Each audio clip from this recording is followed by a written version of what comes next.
Bien-aimés, je vous salue dans le nom du Seigneur Jésus-Christ pour cette nouvelle journée que Dieu nous accorde. Ensemble, nous allons commencer par le bénir et lui demander de prendre le contrôle de ce temps de prière et de partage. Seigneur, nous voulons te dire merci, nous voulons te rendre gloire parce que tu es le maître des temps et des circonstances.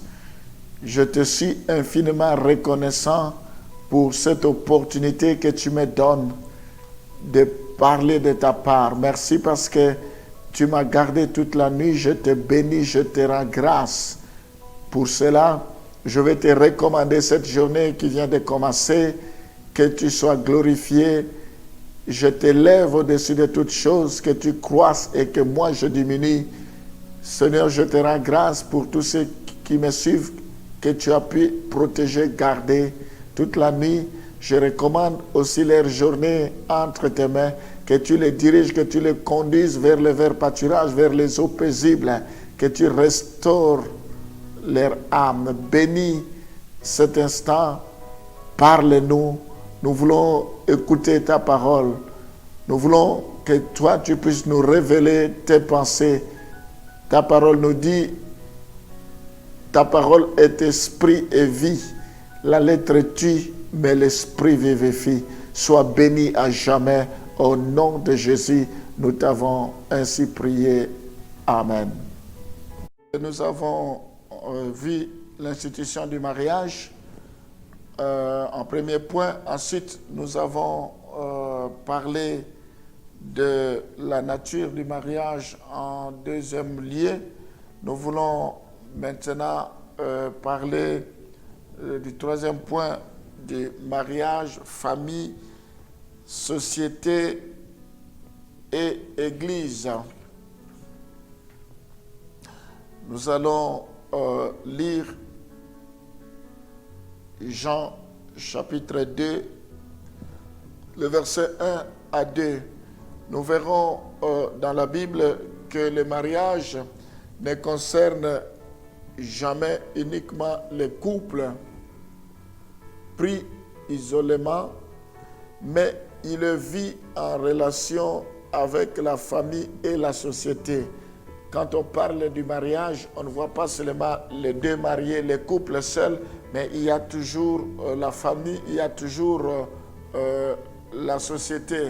3 jours après, il eut des noces à Cana, à Galilée. La mère de Jésus était là.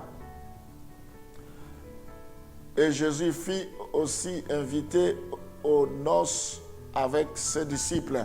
Nous voyons dans ce passage qu'il y avait une fête en rapport avec le mariage et il y avait des invités, la famille était là, les amis, les camarades, ils étaient là. Donc partout où on parle de mariage, il y a toujours la société, il y a la famille, il y a les mariés et il y a tous leurs invités.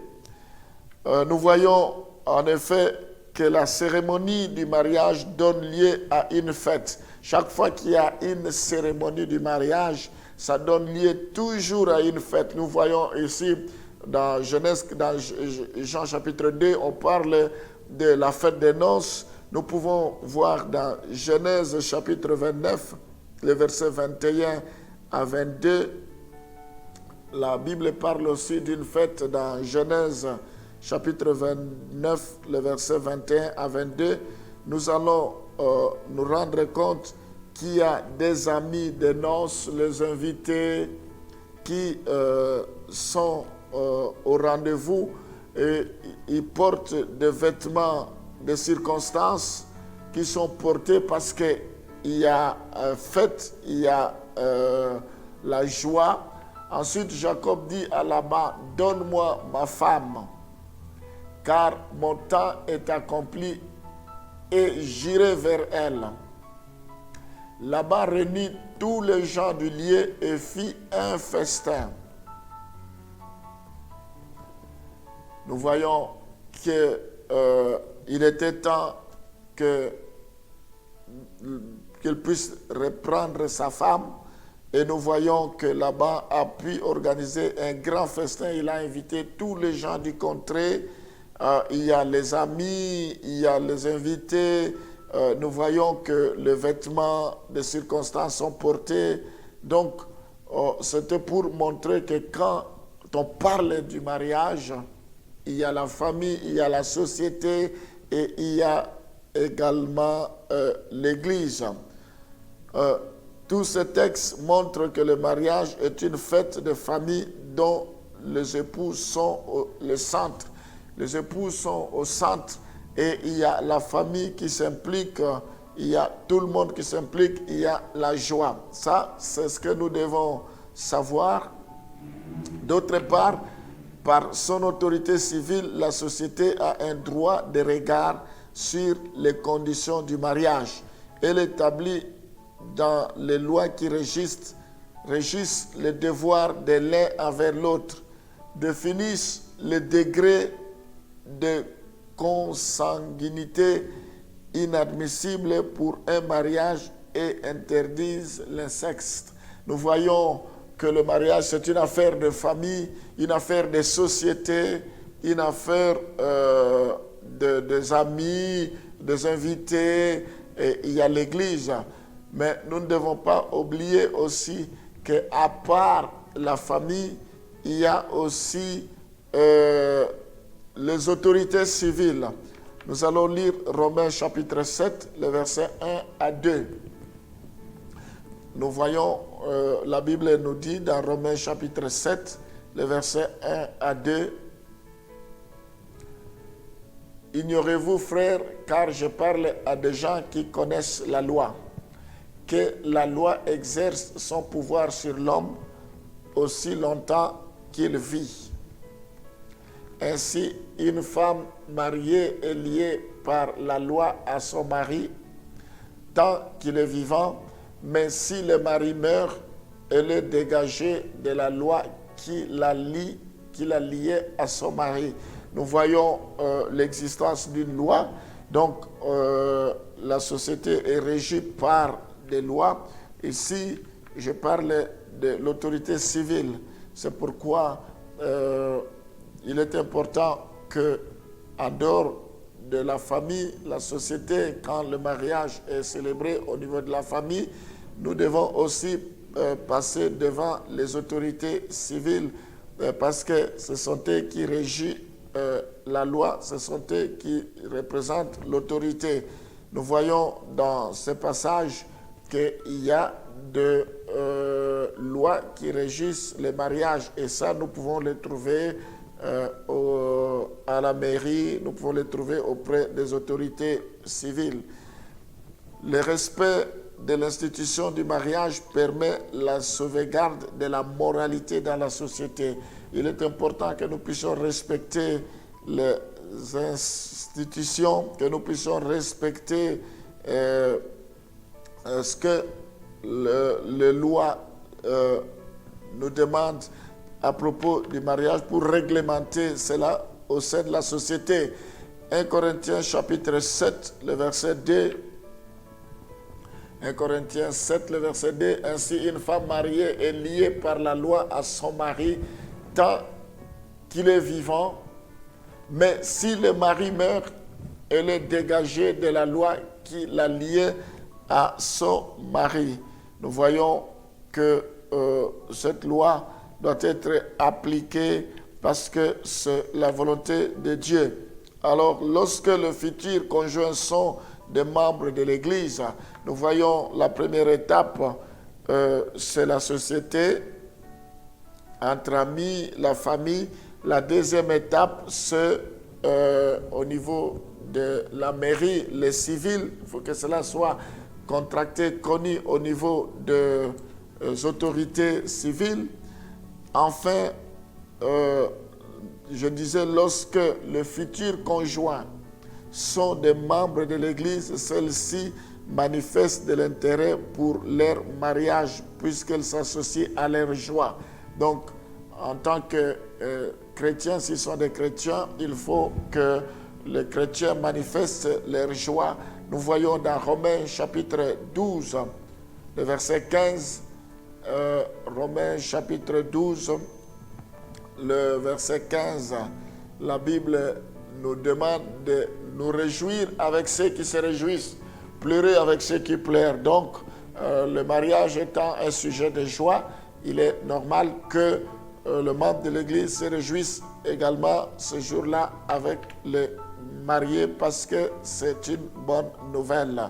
Nous pouvons voir cela aussi dans 1 Corinthiens chapitre 12, le verset 26. Romains chapitre 12, 1 Corinthiens 12, le verset 26 plutôt. 1 Corinthiens 12, le verset 26. Nous voyons que la Bible dit, si un membre souffre, tous les membres souffrent avec lui. Si un membre est honoré, tous les membres se réjouissent avec eux. Nous voyons dans ce passage aussi, nous formons un seul corps qui a plusieurs membres. Si un membre est malade, tout le corps est malade. Si un membre se réjouit, tous les corps se réjouissent.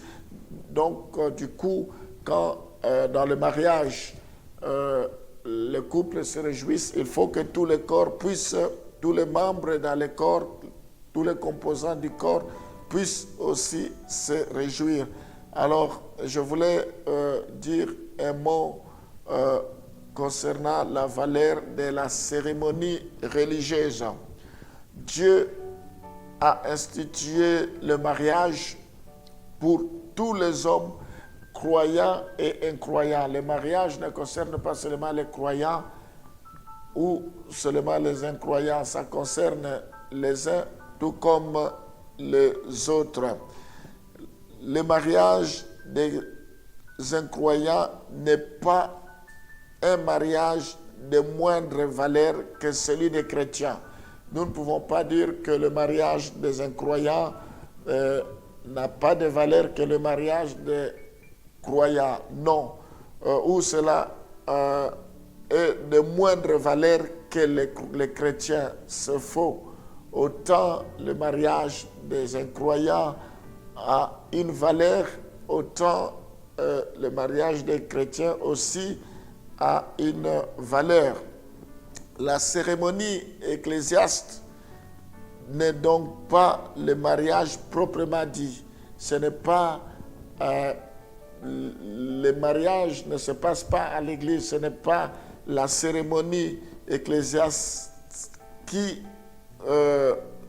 détermine la cérémonie ecclésiastique qui détermine que le mariage est reconnu ou le mariage n'est pas reconnu. Ça n'a rien à voir par rapport à cela. Nous voyons, elle permet l'invocation de la bénédiction divine sur l'union d'un couple de croyants, exprimant son désir que Dieu soit le premier dans le mariage. C'est tout simplement les croyants désirent que Dieu soit le premier dans leur mariage. Ils éprouvent le désir, mais le mariage est bel et bien reconnu, le mariage est bel et bien accepté, le mariage est bel et bien valable de l'instant où la famille, cela s'est passé au niveau de la famille s'est réunie, il y a eu une fête, de l'instant où ils ont été devant les autorités civiles, on peut s'arrêter là, cela est valable. Mais maintenant, pour les chrétiens, c'est de plus parce qu'ils veulent associer Dieu dans leur mariage. Et pour ceux qui ne sont pas chrétiens, qui ne vont pas jusqu'à l'église, leur mariage reste valable. On ne peut pas remettre ce mariage-là en cause. C'est un mariage, plutôt une union qui est valable sans problème, qui est même reconnue également par Dieu. Nous voyons que nous allons lire un passage dans Genèse chapitre 24, le verset 58 à 60. Je disais, le fait, la cérémonie ecclésiastique n'est donc pas le mariage proprement dit. Elle permet l'invocation de la bénédiction divine sur l'union d'un couple de croyants exprimant son désir que Dieu soit le premier dans leur mariage au moment où cette union se contracte devant la société. La Bible ne présente pas de cérémonies religieuses liées au mariage. Nous ne voyons pas dans la Bible nulle part de cérémonies religieuses. La Bible ne nous présente pas cela. Nous voyons au contraire, donc je disais, la Bible ne présente pas de cérémonies religieuses liées au mariage, bien qu'une bénédiction ait pu être prononcée à cette occasion. Nous voyons des exemples, par exemple dans Genèse 24, le verset 28 à 50, ils appelèrent donc Rebecca et lui dirent, veux-tu aller avec cet homme? Elle répondit, j'irai. Et ils laissèrent partir Rebecca, leur sœur, et sa nourrice avec les serviteurs d'Abraham et ses gens. Ils bénirent Rebecca et lui dirent, ô notre sœur, puisses-tu devenir de milliers de myriades et que ta postérité possède la porte de ses ennemis. Nous voyons que ici il y a la bénédiction qui s'en est suivie. Nous pouvons voir aussi dans Ruth chapitre 4, le verset 5 à 12, que nous n'allons pas lire. Ruth chapitre 4, le verset 5 à 12, nous voyons qu'il y a une bénédiction aussi qui s'en est suivie. Bibliquement, la cérémonie religieuse n'a pas de caractère impératif.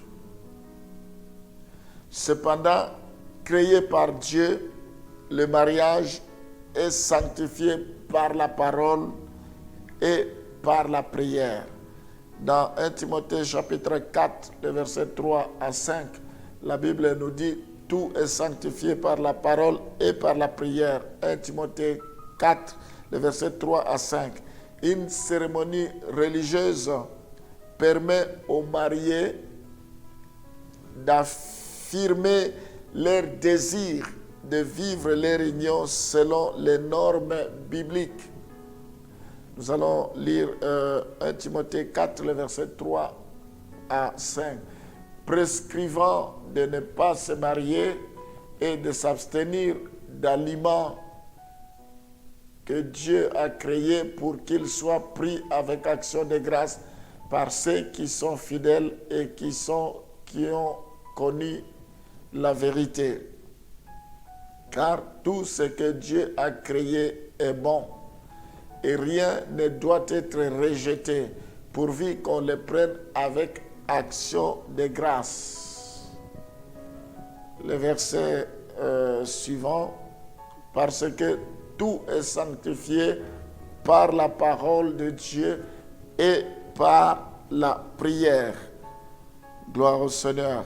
Je reprends, nous devons comprendre la Bible.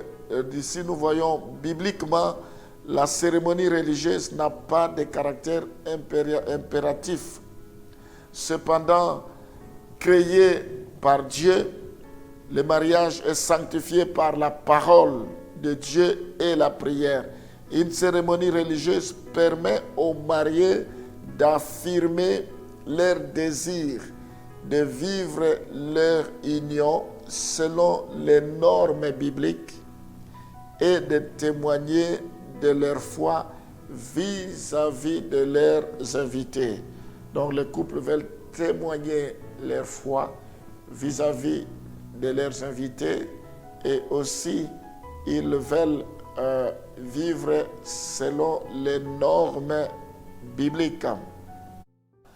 Nous voulons te dire merci Seigneur parce que ta parole nous dit il n'est pas bon que l'homme soit seul. C'est pourquoi tu lui as fait une aide semblable. Je te bénis Seigneur parce que tu t'es préoccupé de la solitude de l'homme. Tu veux que l'homme soit heureux. La Bible dit celui qui a trouvé une femme a trouvé le bonheur. Je prie pour que tu puisses guider tous ceux qui ont un problème de choix, tous ceux qui ont besoin de se marier, parce que c'est dans ta volonté que tu puisses leur donner l'homme de leur vie et la femme de leur vie. Je prie pour qu'ils ne puissent pas tâtonner, que toi-même tu puisses créer des rencontres, que toi-même tu puisses placer un homme sur leur chemin ou une femme sur leur chemin. Seigneur, je prie pour qu'ils soient heureux. Je te recommande tous les couples, Seigneur, entre tes mains, qu'ils puissent expérimenter ta bonne bénédiction, que le bonheur soit leur partage. Le couple qui peut y avoir des problèmes, je prie pour que tu consoles, que tu viennes à leur secours. Seigneur, tu as dit que personne ne sépare ce que Dieu a uni. Je prie pour que tu fasses grâce éternelle, que tu consoles les cœurs qui sont blessés, les cœurs qui sont touchés. Seigneur, je prie pour que tu puisses unir pour ta seule gloire. Je bénis tous les couples, je bénis les enfants. Je prie, Seigneur, pour que les couples puissent avoir comme fondement ta parole, que toi tu sois au centre, Seigneur, que tu diriges toutes choses. Sois béni, je bénis cette matinée, je bénis chacun de tes enfants. Je prie pour ceux qui ne sont pas encore mariés, que tu les préserves jusqu'à ce qu'ils se marieront un jour. Je prie, Seigneur, pour tous ceux qui sont déjà dans le mariage, que tu les préserves, que tu les bénisses, que tu les gardes. Bénis la journée d'aujourd'hui, sois béni au nom de Jésus. Amen.